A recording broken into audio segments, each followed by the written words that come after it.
Hello and welcome back dear students of class 10 to Itihaas batch.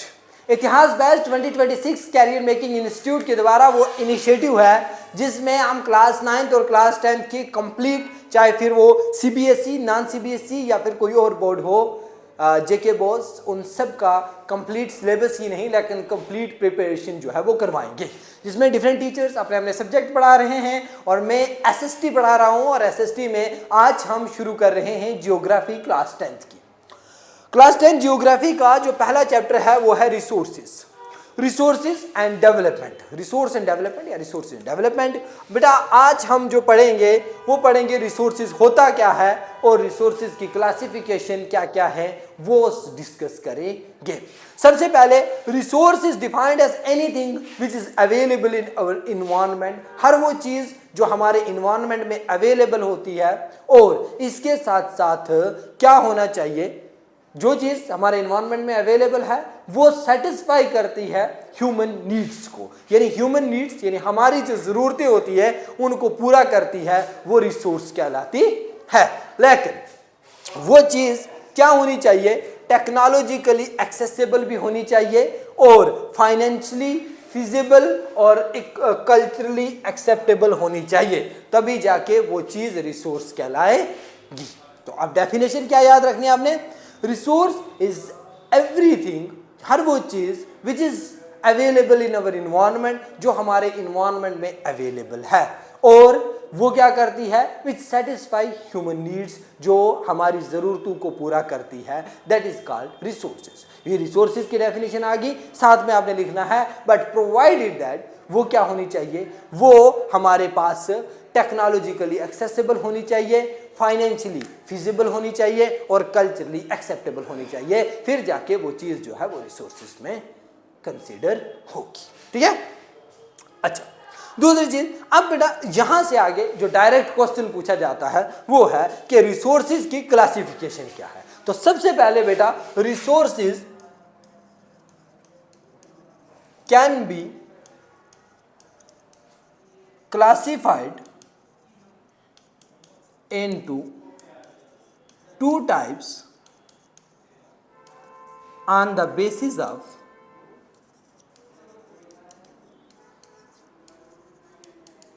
Origin. Origin के basis पे resources दो types में divide होते हैं। कौन कौन सी दो टाइप्स, एक होता है बेटा बायोटिक, एक होता है अबायोटिक। बायोटिक एंड अबायोटिक दो टाइप से रिसोर्सेज की ऑन द बेसिस ऑफ, किसके बेसिस के ऊपर, ओरिजिन के बेसिस के ऊपर। दूसरा, अब ओरिजिन के बेसिस पे दो ही होंगे ना, मान के चलो कोई चीज है या तो वो लिविंग होगी बेटा या तो वो नॉन लिविंग होगी। तो एक अगर टेक्निकली हम भी रिसोर्सेज हैं, यानी ह्यूमन रिसोर्सेज में आ जाते हैं हम, ह्यूमन एज अ रिसोर्स, तो हम लिविंग आ गए। वहीं पे कोई मिनरल है, कोई रॉक है, तो वो आपका नॉन लिविंग में आ जाएगा। तो इस तरीके से रिसोर्सेज की दो क्लासिफिकेशन है on the basis of origin बेटा। ठीक है। दूसरा, अब आ जाता है आपके पास रिसोर्सेज जो हैं वो एग्जॉस्टिबिलिटी के बेसिस पे दो टाइप्स में डिवाइड होते हैं, एक होता है रिन्यूएबल, एक होता है नॉन रिन्यूएबल। तो अब जो रिन्यूएबल है, नॉन रिन्यूएबल में क्या आ गया, रिन्यूएबल में वो सारी चीजें आ जाती है, वो सारे रिसोर्सेज आ जाते हैं जो क्या होते हैं, जो हमारे पास जो बाय नेचर होते हैं एक चीज, और दूसरे नंबर पे जिनका स्टॉक हमारे पास बहुत ज़्यादा होता है, जो अभी ऑटोमेटिकली रिन्यूड होते रहते हैं ओवर टाइम और जिनका ख़त्म होने की कोई संभावना जल्दी नहीं होती है। यानी रिन्यूएबल में वो सारे रिसोर्सेज होते हैं कि जिनका हमारे पास ख़त्म होने के जल्दी से जल्दी कोई चांस नहीं होते और इन फ्यूचर हम क्या कर सकते हैं, उन रिसोर्सेज को यूज कर सकते हैं। अब इसमें क्या आएगा रिन्यूएबल में, रिन्यूएबल में आपके पास आ गया एयर, रिन्यूएबल में आपके पास आ गया वाटर, रिन्यूएबल में आपके पास आ गया सनलाइट। ये सारे के सारे वो रिसोर्सेज हैं जिनके हमारे पास ये ऑटोमेटिकली रिन्यू होते रहते हैं और साथ में इनका अभी खत्म होने के कोई चांसेस जल्द से जल्द नहीं है। समझ आया। अब है बेटा नॉन रिन्यूएबल। तो नॉन रिन्यूएबल रिसोर्सेज में वो सारे रिसोर्सेज आते हैं जिनका हमारे पास स्टॉक अगर एक बार खत्म हो जाएगा तो थाउजेंड्स ऑफ ईयर्स लगेंगे दोबारा इनको बनने में। यानी नॉन रिन्यूएबल रिसोर्सेज अगर कोई पूछे कौन से हैं तो आपने बोलना है नॉन रिन्यूएबल रिसोर्सेज जिनको हम ओवर टाइम जल्द से जल्द रिन्यू नहीं कर पाते। फॉर एग्जाम्पल अगर इनका स्टॉक खत्म हो गया, वंस एग्जॉस्ट एक बार खत्म हो गया तो थाउजेंड्स ऑफ ईयर्स लगेंगे दोबारा बनने में। जैसे आपके पास आ गया कोल, आपके पास आ गया पेट्रोलियम, तो अगर एक बार खत्म हो जाएंगे तो फिर थाउजेंड्स ऑफ ईयर्स लगेंगे दोबारा बनने में। यानी ये ऑटोमेटिकली उतना, यानी जैसे हमारे पास बाकी रिन्यूएबल हैं उस तरीके से जल्द से जल्द नहीं बन सकता और इनका स्टॉक भी लिमिटेड है। बेटा अब होता क्या है, अब आज की डेट में हम जैसे पहले कोल पेट्रोलियम यूज करते थे तो अब लोग इसका अल्टरनेट यूज कर रहे हैं। अल्टरनेट मतलब आप क्या कर रहे हो, आप इलेक्ट्रिक व्हीकल यूज कर रहे हो। वहां पे जो तेल पे पेट्रोल पे चलने वाली गाड़ी है उसका अल्टरनेट लोग क्या कर रहे हैं, इलेक्ट्रिक व्हीकल यूज कर रहे हैं। और बाहर की कंट्रीज में तो इवन दो के सनलाइट पे चलने वाली व्हीकल्स भी चलने लगी हैं। तो इनका ये होता है, इसलिए लोग यूज कर रहे हैं कि ताकि इन फ्यूचर ये जब कोल एंड पेट्रोलियम जो है हमारे पास स्टॉक वो खत्म ना हो, या क्योंकि होने वाला है, पोल्यूशन भी है एक रीजन, बट ये भी रीजन है कि इसका हमारे पास लिमिटेड स्टॉक होता है, ये उतना ज्यादा नहीं होता जितना हमारे पास सनलाइट या बाकी चीजें हैं। तो ये आ गया एक। दूसरे नंबर पे ये इसकी एग्जांपल्स आपने देनी है और इनको कैटेगराइज कर देना है, इतना आपने जो है वो करना है। यहाँ पे अगर आप देखोगे बेटा तो यहाँ पे आपको रिन्यूएबल रिसोर्सेज की और इनकी आपने डेफिनेशंस करनी है। सबसे पहले जो मैंने बायोटिक एंड अबायोटिक पढ़ाए थे तो आपने लिखना है these come from the biosphere. जो बायोटिक होते हैं वो कहाँ से आते हैं, बायोस्फीयर से आते हैं। इनको लाइफ होती है यानी जिंदा होते हैं। फॉर एग्जाम्पल आपके पास ह्यूमन्स आ गया, प्लांट्स आ गए, एनिमल्स आ गए, फिश वगैरह, ये आपके क्या है, बायोटिक थे। तो बायोटिक एंड अबायोटिक में यही आए। दूसरा आपने कहा अबायोटिक में वो आते हैं जो नॉन लिविंग है, फॉर एग्जाम्पल रॉक्स हो गए, मेटल्स हो गए, ये नॉन रिन्यूएबल में आते थे। ये आपका बायोटिक एंड अबायोटिक का था। दूसरे आ गया बेटा, दूसरे में आ जाता था मैंने जो अभी आपको बताया renewable and non renewable resources. तो रिन्यूएबल रिसोर्सेज में वो रिसोर्सेज होते हैं दैट कैन बी रिप्लेनिश्ड और रिप्रोड्यूस्ड बाय नेचुरल प्रोसेस, यानी जो नेचुरली जो है वो दोबारा बनते हैं, रिप्रोड्यूस होते हैं और या फिर ऑटोमेटिकली, जैसे सोलर एनर्जी हो गया, विंड एनर्जी हो गया, वाटर हो गया, फॉरेस्ट हो गया, वाइल्ड लाइफ हो गया, ये आपके पास किस में आ जाते हैं, रिन्यूएबल में आ जाते हैं। दूसरा मैंने कहा नॉन रिन्यूएबल में आते हैं जिनको मिलियंस ऑफ ईयर्स लगते हैं बनने में, जैसे मेटल्स हो गए, ये रिसाइकल हो सकते हैं लेकिन दोबारा नए नहीं बन सकते।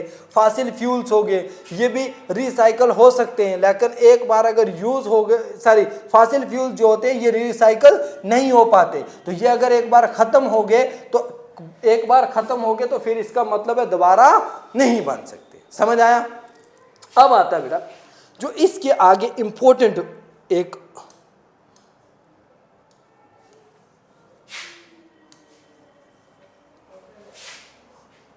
क्वेश्चन है, अब है on the basis of ownership. Ownership किसको कहते हैं बेटा? ऑनरशिप कहते हैं किसका मालिकाना हक है। फॉर एग्जाम्पल किस चीज के ऊपर किसकी ऑनरशिप है। अब किस चीज के ऊपर, सॉरी एक मिनट यार,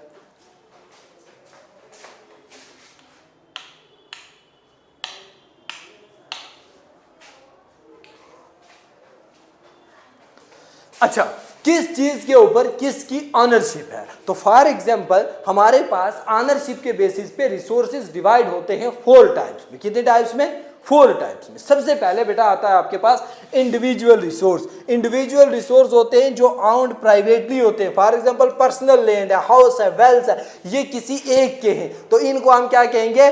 ऑनरशिप के बेसिस पे, यानी किस इंडिविजुअल रिसोर्स है, यानी किसी एक बंदे का है। फॉर एग्जांपल आपका घर है, आपके गेट के अंदर एक गार्डन है, उस गार्डन में आपकी परमिशन के बिना कोई दूसरा बंदा नहीं आ सकता। तो जब आपकी परमिशन के बिना उस गार्डन में कोई नहीं आ सकता सकता, तो इसका मतलब वो आपका इंडिविजुअल है। आपके पास एक वेल है, एक कुआं है, उसमें आप अपने पर्सनल यूज के लिए रखा, आपके पास स्विमिंग पूल है, पर्सनल यूज के लिए है, तो ये आएगा बेटा किसमें, ये इंडिविजुअल रिसोर्स में आएगा, क्योंकि ये प्राइवेट आपकी पर्सनल ऑनरशिप में है। कोई दूसरा जब तक आप परमिट नहीं करते, परमिशन नहीं देते, वो इसको यूज नहीं कर सकता है।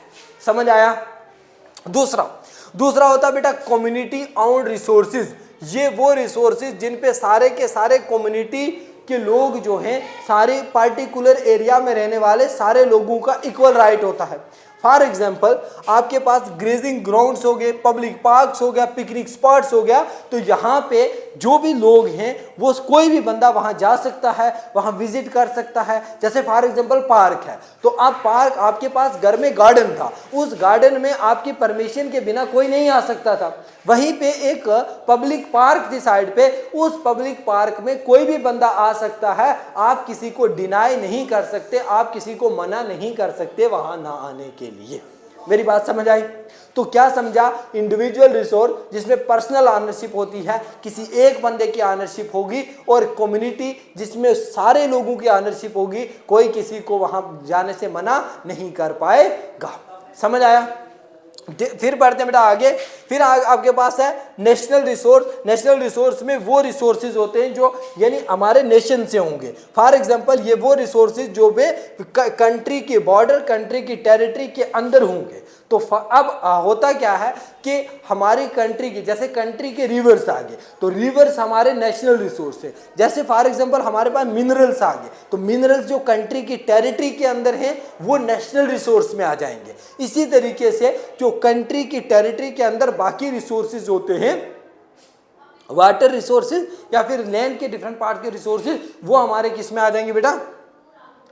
किसमें? नेशनल रिसोर्सेज में। तो अब हमारे पास एक और चीज है इसमें, ये है ना 12 नॉटिकल माइल्स तक जो है वो वाटर की टेरिटरी, वाटर के का जो एरिया होता है सी और ओशन का, वो भी हमारी कंट्री के साथ ही कंसीडर किया जाता है। और क्या क्या इसमें रोड्स आ गई, कैनाल्स आ गई, रेलवेज आ गए, रिवर्स आ गए, मिनरल्स आ गए with in the territory of the country, वो सारे के सारे हमारे नेशनल रिसोर्सेज में आएंगे। अब आ जाता बेटा नेक्स्ट इंटरनेशनल रिसोर्सेज। तो अब जो इंटरनेशनल रिसोर्सेज होंगे ये आएंगे आपके पास जो ओशियंस हो गए, उन ओशियंस में, यानी ये कहता oceanic resources beyond 200 nautical miles need international agreements for use. यानी जो ओशियंस हैं उन ओशियंस में 200 नॉटिकल माइल्स से जो आगे जहां तक आप उनको एक्वायर करोगे वहां पे आपको इंटरनेशनल क्या चाहिए होगा? एग्रीमेंट्स की जरूरत होगी। तो अब जो साथ में कंट्रीज बाउंड्री लगती हैं ओशियन के साथ, उनका आगे जाकर कोई ना कोई एग्रीमेंट साइन होगा, तभी जाके उस ओशियन के पार्ट को जो है वो आप क्या पा पाओगे, उससे बेनिफिट ले पाओगे। समझ आया? On the basis of ownership, on the basis of exhaustibility, on the basis of क्या? On the basis of origin. ठीक है। नेक्स्ट है बेटा आपके पास